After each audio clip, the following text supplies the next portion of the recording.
US లో doctor గా స్థిరపడాలని అనుకుంటున్నారా? అయితే అతి తక్కువ ఖర్చుతో ఎగ్ ప్లస్ తో సాకారం చేసుకోండి. Welcome to iDream media. So ఈ మధ్యకాలంలో ఏంటంటే ఎక్కువగా యంగేజ్లో హార్ట్ అటాక్ అనేది చూస్తూ ఉన్నాము. హార్ట్ అటాక్ రావడానికి అసలు ప్రధాన కారణాలు ఏంటి? ఏదైనా ఆహారాలు తీసుకోవడం వల్ల కూడా మనకి హార్ట్ అటాక్ వచ్చే ప్రమాదం ఉంటుందా? సో గుండె పదిలంగా ఉండాలంటే మనం ఎటువంటి ఆహారాలను తీసుకోవాలి, ఎటువంటివి అవాయిడ్ చేయాలి, వివరాలు తెలుసుకుందాం. మనతో పాటు ఉన్నారు ప్రముఖ dietitian and nutritionist Abitha Chilukuri గారు. మేడం నమస్తే అండి. నమస్తే. అంటే ఈ మధ్యకాలంలో మనం చూస్తూ ఉన్నాము, అప్పటి వరకు హాయిగా హెల్దీగా ఉంటారు, కానీ ఒకటేసారి హార్ట్ అటాక్ వస్తుంది, కుప్పకూలిపోతుంటారు. అంటే షటిల్ ఆడుతూ చనిపోతున్నారు, జనరల్గా వాక్ చేస్తూ చనిపోతున్నారు, జిమ్లో చనిపోతున్నారు. అంటే ఇట్లా సడన్గా హార్ట్ అటాక్ రావడానికి మనం తీసుకునే ఆహారాలు, మన జీవన విధానం కూడా ఒక కారణము. డెఫినెట్గా ప్లే చేస్తుంది ఇంపార్టెంట్ రోలే. ఎందుకంటే ఇప్పుడు మనం హై ఫ్యాట్ కంటెంట్ అనేది కన్జ్యూమ్ చేస్తున్నాం.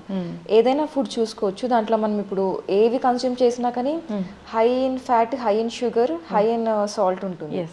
ఇట్లాంటి ఫుడ్ కన్జ్యూమ్ చేయడం వల్ల మనకి ఆబ్వియస్గా హార్ట్ హెల్త్ అనేది డ్యామేజ్ అయిపోతుంది. ఈవెన్ మనకి లిపిడ్ ప్రొఫైల్ కూడా మొత్తం బ్యాలెన్స్ అనేది పోతుంది. హెచ్డిఎల్ కొలెస్ట్రాల్ ఏదైతే ఎక్కువ ఉండాలో అది తగ్గిపోయి మనకి ఎల్డిఎల్ కొలెస్ట్రాల్, విఎల్డిఎల్ కొలెస్ట్రాల్ అనేది ఇంక్రీజ్ అయిపోతుంది. ఓకే, అంటే ఈ ఫుడ్స్ ఒక మనం రెగ్యులర్గా తీసుకునే ఒక 4-5 ఫుడ్స్, ఇలా మెడికల్ టెర్మినాలజీ కాకుండా 4-5 ఫుడ్స్ ఇట్లా పనిచేస్తాయి గుండె మీద అంటే ఏమున్నాయి హార్ట్ అటాక్ రావడానికి? హార్ట్ అటాక్ వచ్చేవి అంటున్నారా? డీప్ ఫ్రైడ్ ఫుడ్ అని చెప్పొచ్చు. First deep fried oil food, processed food, ఈ ప్యాకేజ్డ్ ఫుడ్ ఏదైతే వస్తుందో అవంతా. మళ్ళీ వీళ్ళు ఇది ఎక్కువ షుగర్ బేకరీ ఐటమ్స్ అనొచ్చు. మళ్ళీ కూల్ డ్రింక్స్, మెయిన్గా కూల్ డ్రింక్స్ చాలా మంది ఎక్కువగా తాగుతూ ఉంటారు. అన్ని డిఫరెంట్ టైప్స్. కొందరైతే వాటర్ బదులు కూల్ డ్రింకే తీసుకుంటూ ఉంటారు. ఎనర్జీ డ్రింక్స్, కూల్ డ్రింక్స్, ఇవన్నిట్లో కూడా ఎక్కువ షుగర్ కంటెంట్ ఉంటుంది. ఇవన్నీ మళ్ళీ ఇట్లాంటి ఎక్కువ కన్జ్యూమ్ చేయడం వల్ల వీళ్ళకి ఏమవుతుందంటే ఎక్కువ ట్రాన్స్ ఫ్యాట్స్, ఇవి ఏమంటారు కొలెస్ట్రాల్, ఇవన్నీ ఎక్కువ రావడం వల్ల బ్లడ్ వెజల్స్ లో డిపాజిట్ అయిపోతుంది అదంతా. దానివల్ల వీళ్ళు బ్లడ్ ప్రెషర్ అనేది ఇంక్రీజ్ అయిపోతుంది. దానివల్ల హార్ట్ అటాక్స్, హార్ట్లో బ్లాకేజెస్ రావడము, బ్లడ్ వెసల్ బ్లాక్ అవ్వడం, ఇవన్నీ జరుగుతూ ఉంటాయి. సో అసలు ఒక లైఫ్ స్టైల్ ఉంది, దీనివల్ల కూడా హార్ట్ అటాక్ వస్తుంది అంటే ఆ లైఫ్ స్టైల్ అంటే ఏంటి? Sedentary life style. ఇప్పుడు అందరికీ అదే అయిపోయింది.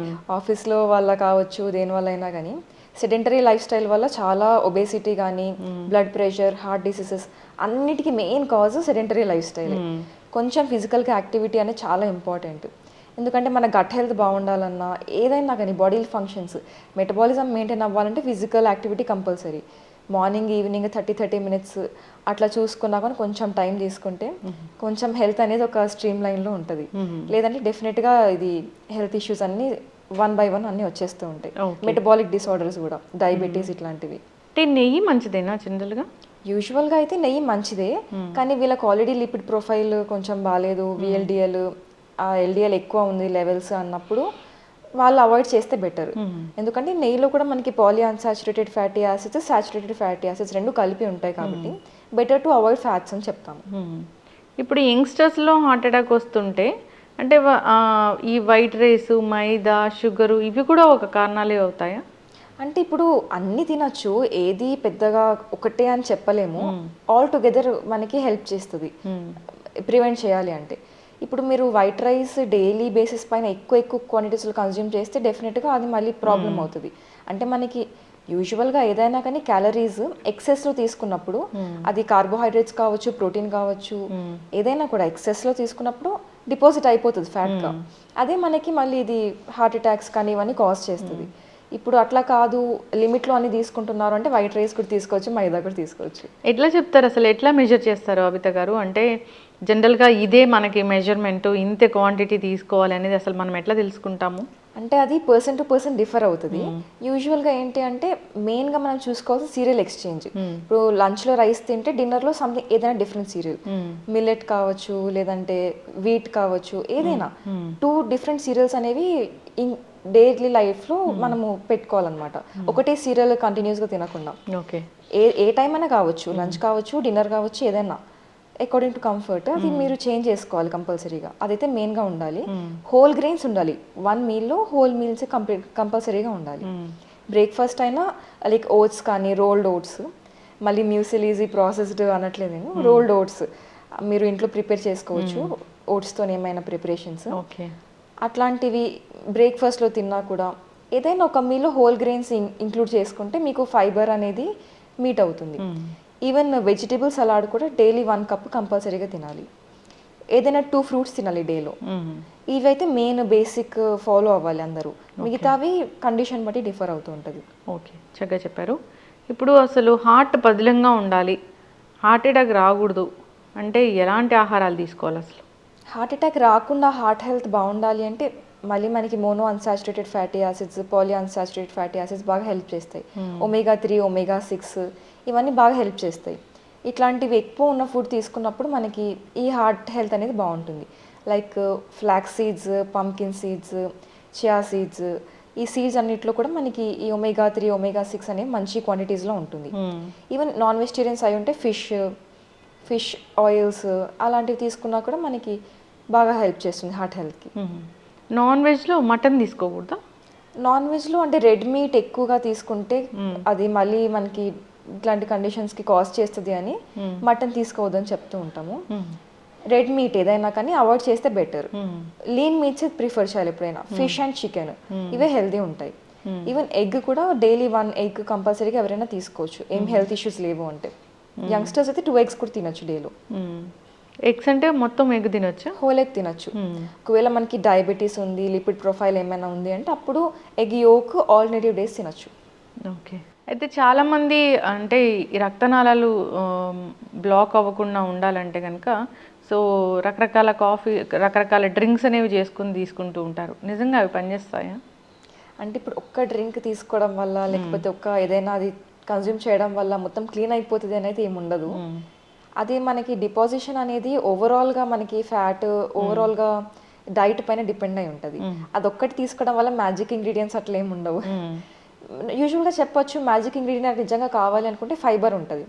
ఫైబర్ ఎక్కువ తీసుకున్నప్పుడు ఏమవుతుంది అంటే మనకి లోపల ఫ్యాట్ ఏదైతే ఉంటుందో లైక్ బ్లడ్ వెజల్స్ డిపాజిట్ అయిపోయినది అదంతా ఎలిమినేట్ చేయడానికి హెల్ప్ చేస్తుంది ఫైబర్. అంటే మనకి వెజిటేబుల్స్లో, హోల్ గ్రెయిన్స్లో వీటిలో వస్తుంది. ఇలాంటివి ఎక్కువ తీసుకున్నప్పుడు ఆటోమేటిక్గా బ్లడ్ వెజల్స్ అన్ని క్లీన్ అయిపోతూ ఉంటాయి. హార్ట్ హెల్త్ ఇష్యూస్ ఉన్న వాళ్ళందరూ హై ఫైబర్ డైట్ తీసుకోవాలని చెప్తూ ఉంటారు. అందుకే ఈవెన్ సోడియం కూడా, సాల్ట్ అని చాలా మెయిన్ ఇంపార్టెంట్ రోల్ ప్లే చేస్తుంది. కుకింగ్లో మనం ఎక్కువ సాల్ట్ యూజ్ చేయకపోయినా కానీ ఈ ప్రాసెస్డ్ ఫుడ్లో ఇన్విజిబుల్ సాల్ట్ అనేది మనకు వచ్చేస్తుంది. సోడియం ఉంటుంది అన్నిట్లో, ప్యాకేజ్డ్ ఫుడ్లో బిస్కెట్ కావచ్చు, చిప్స్ ఏదైనా కూడా దాంట్లో అన్నిట్లో సోడియం ఉంటుంది. అలాంటి ఫుడ్ కన్జ్యూమ్ చేయడం వల్ల కూడా వీళ్ళకి ఇవన్నీ యాక్సిలేట్ అయిపోతాయి కండిషన్స్. అంటే ఉప్పు తక్కువగా తినాలా? ఉప్పు తక్కువ తినాలి ఇలాంటి వాళ్ళు. లైక్ 1 teaspoon per day తింటే చాలా బెటర్. అంటే లైక్ ఫుడ్లో కూడా మనం తీసుకునే ఫుడ్, ఫ్రూట్స్, వెజిటేబుల్స్ అన్నిట్లో కూడా సోడియం ఉంటుంది కొంచెం క్వాంటిటీస్. మళ్ళీ ఇంకా ఎక్స్ట్రాగా తీసుకోవడం వల్ల ఇవన్నీ ఇష్యూస్ వస్తాయి. ఒక ఫ్రూట్ ఉంటుంది, దాన్ని తీసుకుంటే ఈ రక్తం గడ్డకట్టే గుణాన్ని ఆపుతుంది అంటే అట్లా ఏమైనా ఉంటుందా? అంటే బ్లడ్ థిన్నర్ అంటారా? యూజువల్గా అయితే అందరికీ బ్లడ్ థిన్నర్స్ అవసరం లేదు. ఒకవేళ ఏమైనా కండిషన్ ఉంది అని డాక్టర్ సజెస్ట్ చేస్తారు. కాదు అంటే పొటాషియం తీసుకున్నప్పుడు మనకి సోడియం ఎలిమినేట్ అయిపోతుంది బాడీలో నుంచి.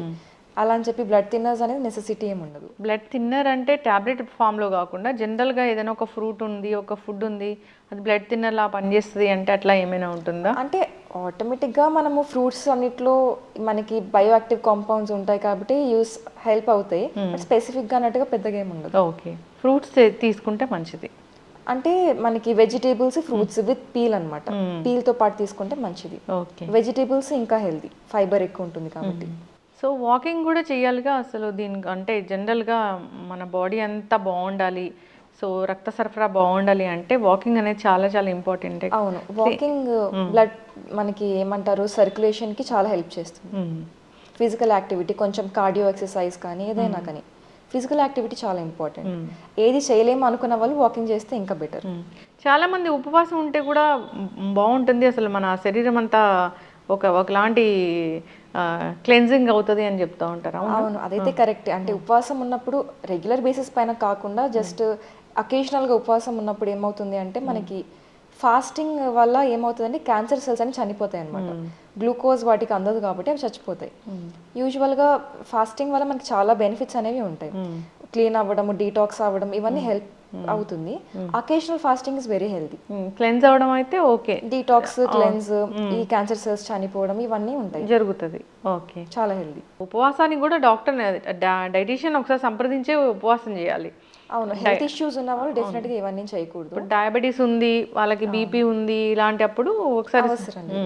వాళ్ళు ఒకవేళ చెయ్యాలి అనుకుంటే అప్పుడు ఒకసారి కన్సల్ట్ అయ్యి చూస్తే బెటర్. ఎస్, అంటే డైటీషియన్ని డాక్టర్ చెప్తేనే కలవాలా, లేదంటే నార్మల్గా కూడా వచ్చి వాళ్ళ సలహాలు తీసుకోవచ్చా? యూజువల్గా కూడా తీసుకోవచ్చు. అంటే ఇప్పుడు మీకు ఏమైనా హెల్త్ కన్సర్న్స్ ఉన్నాయి, లైఫ్ స్టైల్ ఏమైనా ప్రాబ్లం ఉంది, లేదా మనకి ఎలాంటి ఫుడ్ తీసుకోవాలి ఏంటి అనేది ప్రాపర్ గైడెన్స్ కావాలి, మనకి లాంజిటివిటీ ఉండాలి, మెటబాలిక్ డిసార్డర్స్ రావద్దు, ఉన్న ప్రివెంటివ్ మెజర్స్ కావాలి అంటే డెఫినెట్గా వచ్చి మీట్ అవ్వచ్చు.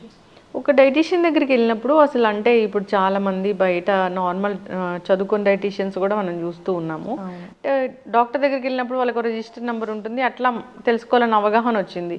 డైటీషియన్ దగ్గరికి వెళ్ళినప్పుడు అసలు ఎట్లా చెక్ చేయాలి, అంటే వాళ్ళు మంచి డైటీషియనా కాదా అంటే ఏముంటుంది, చదువుకున్న రిజిస్ట్రేషన్ నెంబర్ అవన్నీ ఉంటాయా ఎట్లా?